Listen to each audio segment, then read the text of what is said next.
più o meno. Servirebbe un filino un po' più alto o comunque i guanti direi che assolutamente qui non servono. Il bello è che Ovo quando mi ha contattato mi ha scritto ci serve un video per questo tipo di monopattino qua. Ci guardo, dico ma dai, cioè qua in Italia cosa vuoi che venda un monopattino del genere? Gliel'ho scritto, fa no ci serve un video, va bene, facciamo questo video. Quando mi arriva con un'aspettativa piuttosto bassa mi metto lì, inizio a montarlo tutto quanto, passano i miei genitori, fanno ma dai, ma bellissimo questo monopattino, ma fantastico. Bah, provo ad andare dai miei nonni, vado a farglielo vedere, no ma fantastico, lo uso io andare a fare la spesa.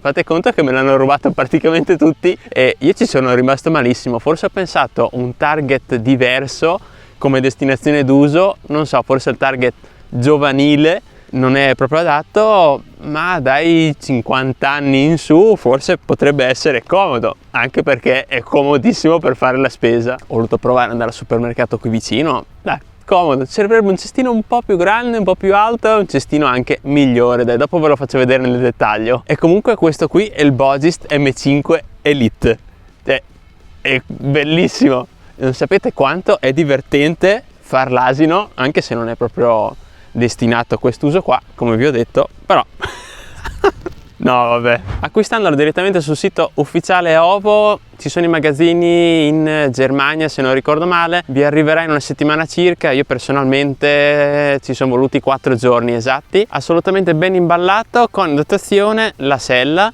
che poi si dovrà andare a montare, il cestino posteriore e relativi attrezzi con una marea di chiavi, dove alla fine ne andrete ad utilizzare solamente 2, a meno che non vogliate smontare tutto il monopattino.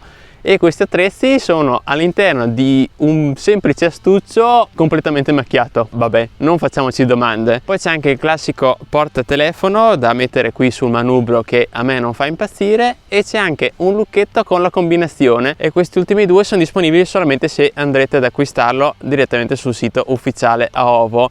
Per quanto riguarda il montaggio, niente di più semplice, perché basterà solamente andare a regolare il fanale anteriore, il manubrio, inserire la sella e regolarla, e il cestino posteriore, sempre se volete montare il cestino. Sul manubrio ci sono anche 2 fori filettati, volendo, se uno vuole andare ad inserirci degli specchietti retrovisori, forse anche un po' troppo. C'è anche la possibilità di richiuderlo per un miglior trasporto, anche se l'unica manovra che si può fare è quella di andare a piegare il manubrio anteriore. Rimane leggermente più ingombrante di un classico monopattino, e volendo si può rimuovere anche la sella, diciamo, per guadagnare più spazio possibile. Insomma, un po' di caratteristiche: l'intera struttura è in lega di alluminio con i parafanghi in plastica e si ha un peso complessivo di 25 kg. Non abbiamo nessun sistema di ammortizzazione, perché il tutto viene scaricato sugli pneumatici, perché sono dei 14 pollici con camera d'aria, e l'aiuto della sella super imbottita direi che si sta alla guida molto ma molto volentieri. Sella che si può alzare, diciamo, fino a un certo punto, anche perché il manubrio ha un'altezza fissa. Io sono alto più o meno 1,72 circa, e direi che è anche leggermente un po' piccolino tutto il monopattino in sé. Diciamo siamo proprio nel limite, diciamo che se uno è alto 1,90 m non è assolutamente il monopattino adatto a lui. E comunque mi fa strano chiamarlo monopattino.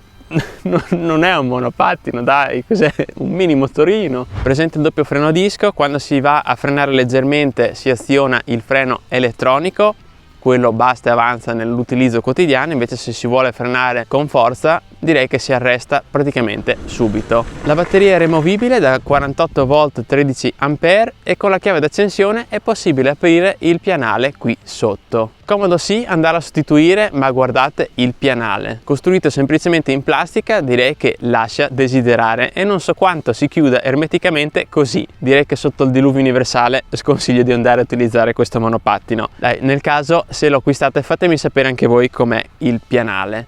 E poi per quanto riguarda la potenza, 500 watt, tutta trazione posteriore, comodissimo. Poi qui dietro c'è anche il cestino posteriore, sempre se l'avete montato, e proprio il primo pensiero è stato quello di dire ma potevano impegnarsi un pochino di più con questo cestino. Guardate che chiusura un pochino sempliciotta, e comunque se lo andrete a utilizzare molto consiglio di andarlo a sostituire anche con uno più grande, un po' più alto, insomma vedete voi. Prima di montare il tutto uno cosa dovrebbe fare? Leggere il manuale di istruzioni. Io quando l'ho fatto, ovviamente prima di andarlo a accendere Il perché? Guardate il display LCD perché non c'è nessun tasto, funzioni pari a 0 e direi che il tutto si dovrà regolare a polso con l'acceleratore.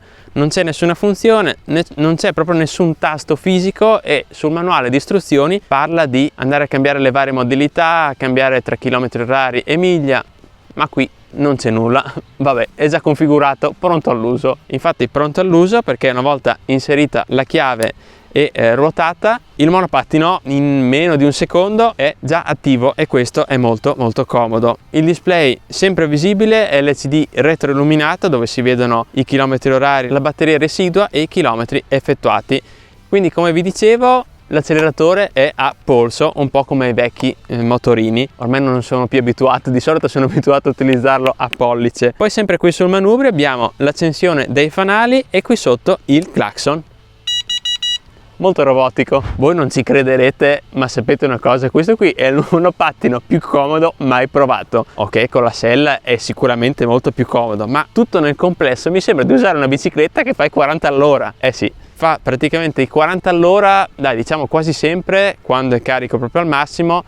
Solitamente riesce a mantenere quasi sempre 35 km/h e direi che è un bel andare. Non ha proprio una velocità scattante perché accelera molto gradualmente, quindi non è scorbutico, si riesce a regolare bene il tutto con la manopola per quanto riguarda l'accelerazione, e anche i percorsi più tortuosi non sono assolutamente un problema. Questi pneumatici da 14 pollici assorbono praticamente tutto e si può andare anche ovunque senza fare alcun sforzo. Certo che andare a fare tipo i percorsi di campagna in mezzo alla terra, fango, con tutta la spesa qui dietro nel cestino non è proprio il massimo, insomma. Poi vedete voi dal vostro utilizzo tipo. Ecco, questo qui l'avevo pensato come intro del video, no? Con la spesa andare in mezzo al fango, però non l'ho fatto, vabbè. Semmai la prossima volta, teniamocelo a mente. Altra cosa che mi è piaciuta molto è la sella, a dir poco magnifica, grande, comoda ed esteticamente bella, perché è molto piacevole, e si ha anche un bel pianale largo e spazioso dove ci stanno tranquillamente le gambe, e difficile salirci in due, però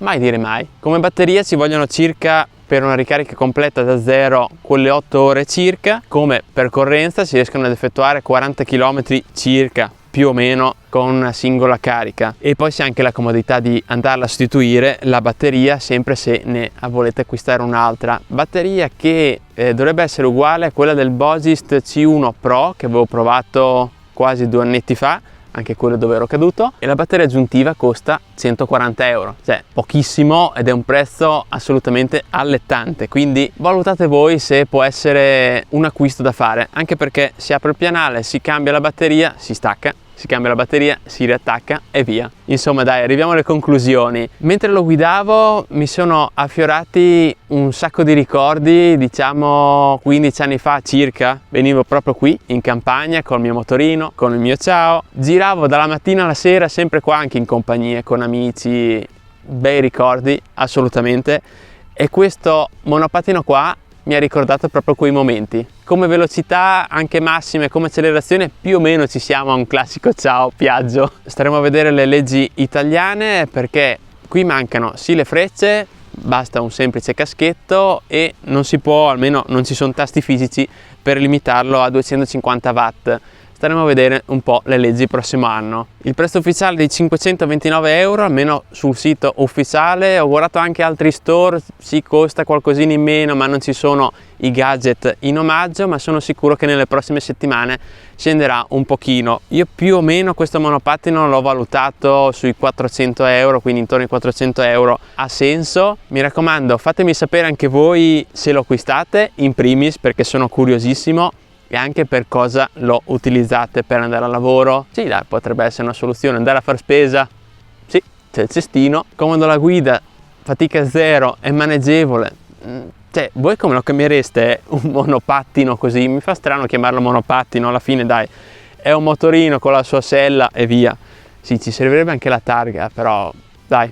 Fatemi sapere la vostra, per qualsiasi altra informazione rimango sempre a disposizione. Scrivete tutto qua sotto nei commenti e alla prossima su YouWin Blog.